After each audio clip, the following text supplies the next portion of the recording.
Ça est grave, puisqu'aujourd'hui, vous voulez écrire une dernière lettre avant la guerre en Irak. Oui, en ce dernier vendredi avant la guerre annoncée pour lundi prochain, on va se détendre une dernière fois, vu que lundi, à la place de cette émission, vous aurez droit à un programme spécial de la rédaction avec des journalistes, des généraux en retraite, et Jean Lucas qui viendra dire de sa belle voix grave, cette guerre n'est pas seulement celle des journalistes, je compte sur vous les auditeurs pour témoigner, il doit exister une complicité entre France Inter et son public. J'avais dit ça.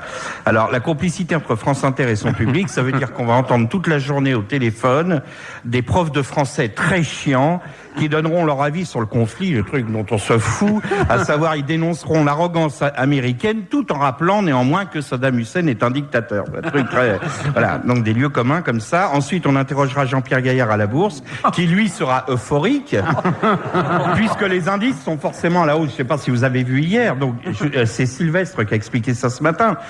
Hier, le CAC 40 a gagné 6,31%.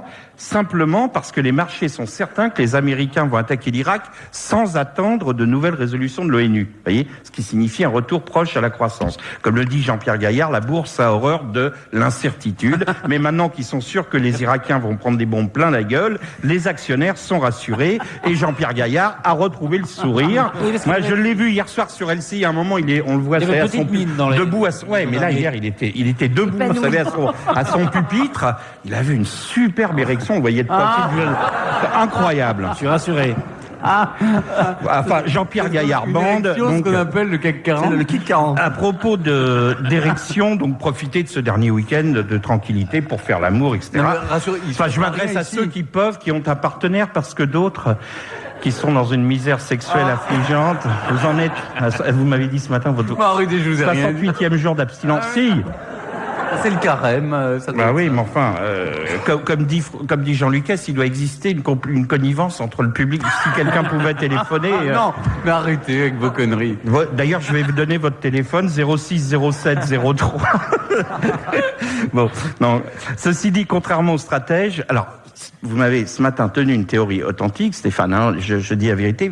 Stéphane, contrairement au stratège, lui dit que l'attaque n'aura pas lieu lundi, mais sérieusement, sous prétexte que c'est la Saint-Patrick. C'est-à-dire qu'il croit que c'est des tuniques bleues, tu vois. Non, la cavalerie n'attaque pas le jour de la Saint-Patrick. Et alors, il me dit... Ça sera mardi parce que c'est la pleine lune. C'est-à-dire, les missiles de croisière dirigés par eux, ils voient mieux la nuit, tu vois, quand c'est la pleine lune. Enfin, voilà. À propos de pleine lune, pour vous donner le moral, donc l'association d'idées pleine lune, con comme la lune, on va dire un mot de Sophie Davant, juste pour le moral avant dont l'émission gériatrique hier n'avait exceptionnellement pas pour objet le fibrome et la constipation, mais les femmes et la voiture.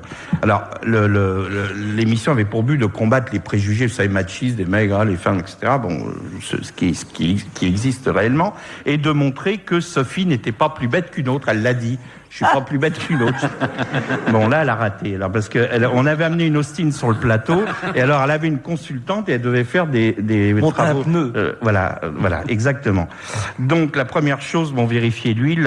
La consultante lui dit, c'est très simple pour vérifier l'huile. Vous ouvrez le capot et vous tirez la jauge. Et bon, elle savait pas où était le bouton pour faire le capot. Alors, l'autre lui dit, c'est simple, c'est un bouton, vous tirez. L'autre dit, oui, mais il y en a plein des boutons. Oui, mais il y a dessiné un capot dessus. Ah bon, alors c'était bon. Alors, sinon, après, dès le début, on sentait que c'était mal parti, son histoire, quand elle a expliqué que le jour d'avant, elle a eu un accident, c'est-à-dire qu'elle était au feu rouge, elle avait démarré en mettant la marche arrière, elle avait enquillé le mec derrière. Donc on a compris que c'était pas une pointure en matière d'automobile. Donc la consultante explique les diverses pannes, elle ouvre le capot, et elle dit, voyez, par exemple, si vous êtes en panne de batterie, jusqu'à présent, il existait des câbles, vous savez, les câbles avec des pinces crocodiles. Voilà. Et alors, elle dit, mais maintenant, pour des gens comme vous, elle dit à sa fille d'avant, au lieu de brancher, parce que l'autre savait pas où était le plus et le moins sur la batterie, vous avez, au lieu des pinces, une prise que vous mettez dans l'allume-cigare de la voiture d'à côté, et que vous mettez dans l'allume-cigare de la voiture en panne. Et donc, et là, il y avait un type en plateau, un consultant, qui dit, oui, mais enfin, il faut quand même aller au garage le plus proche. Et là, Sophie d'avant a dit, mais c'est pas dangereux avec le câble entre les deux voitures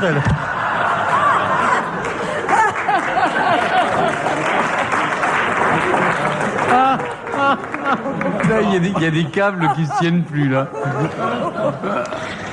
Enfin voilà. Donc ensuite, ensuite il y a eu le montage de la roue. Smaïn a deviné. Donc là, c'était terrible. La consultante lui dit c'est simple, vous commencez par mettre le cri. Bon, elle prend le cri et elle essaye de le mettre sous la roue. Et elle dit mais ça rentre pas. Et l'autre lui dit non, c'est sous la voiture qu'il faut mettre le cri. Bon alors après, ça a été terrible. Ils ont été obligés de reprendre l'antenne en plateau pendant qu'elle s'engueulait avec la consultante en lui disant bah oui, mais au lieu de rigoler, allez-y, faites-le vous et tout. Bon donc elle s'est engueulée. Finalement,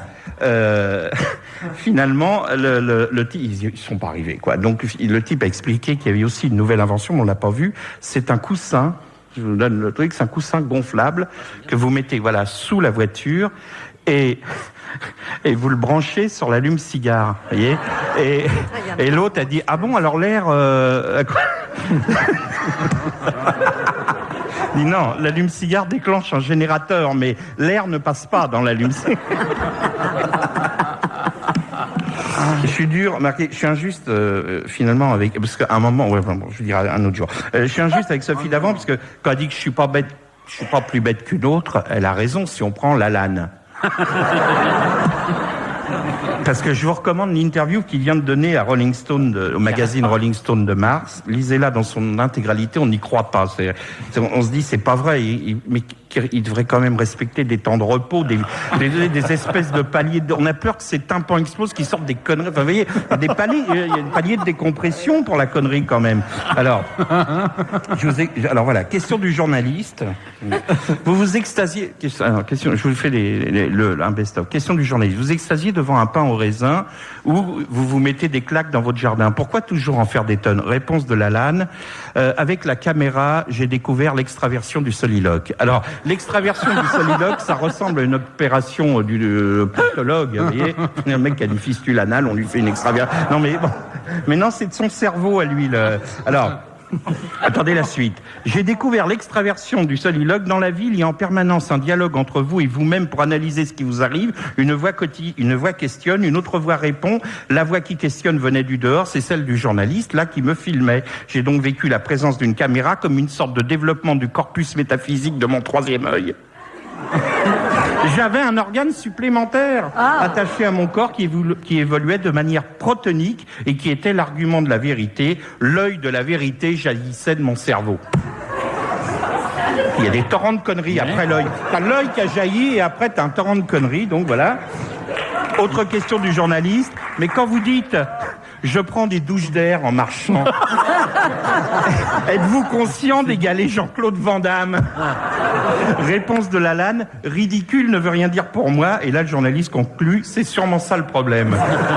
Et alors, pour finir, Lalanne assène cette phrase absconse quand même. Labyrinthe et palimpseste sont les deux mamelles de Lalanne. Alors le journaliste conclut sur cette dernière fulgurance, je vous laisse, je suis épuisé.